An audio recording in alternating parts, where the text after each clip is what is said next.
What if I told you that the secret to modern wealth isn't found in the latest cryptocurrency trends or stock market apps, but in the dusty scrolls of ancient philosophers who lived thousands of years ago?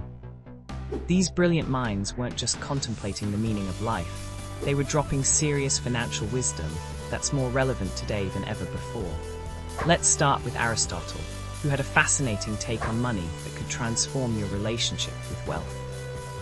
He believed that money isn't wealth itself, but merely a tool to measure value. Think about that for a moment. When you're chasing the latest iPhone or designer clothes, are you pursuing real value or just symbols of wealth? Aristotle would probably tell you to focus on acquiring assets that genuinely improve your life rather than just inflating your ego. Plato had something incredible to say about financial balance. He warned against both extreme poverty and excessive wealth, arguing they both corrupt the soul. In today's world of social media influencers, flaunting their wealth and credit card debt spiraling out of control, Plato's message hits different. He'd probably advocate for building sustainable wealth rather than chasing get-rich-quick schemes.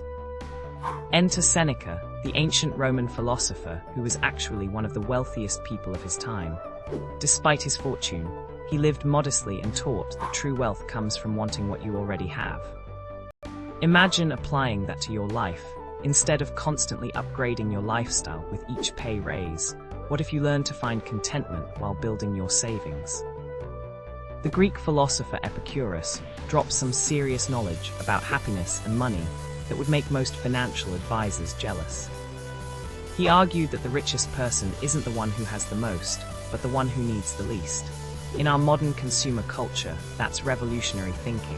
Before you make your next purchase, ask yourself, will this truly make me happier, or am I just temporarily filling a void? Diogenes takes this concept to the extreme. Living in a barrel and owning practically nothing, he found freedom in radical simplicity. While you don't need to go full minimalist, his philosophy challenges us to question every purchase. Do you really need that subscription service you barely use? What about that gym membership that's more aspirational than practical? Marcus Aurelius, the philosopher king, reminds us that reputation and status symbols are worthless compared to personal character and actions.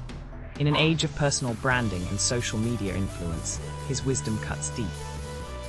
Instead of investing in appearances, he'd advocate investing in personal growth and genuine relationships. The Chinese philosopher Lao Tzu teaches us about the power of contentment and the danger of comparing ourselves to others.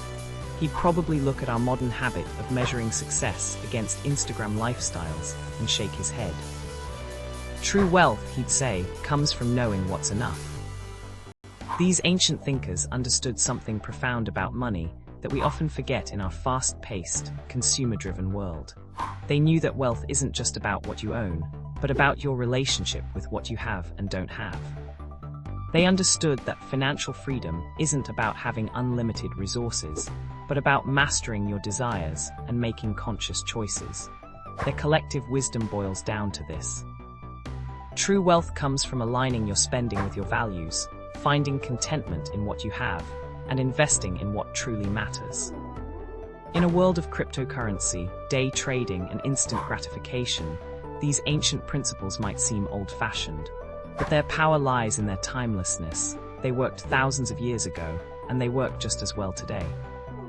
So next time you're about to make a purchase or financial decision, take a moment to channel these ancient philosophers.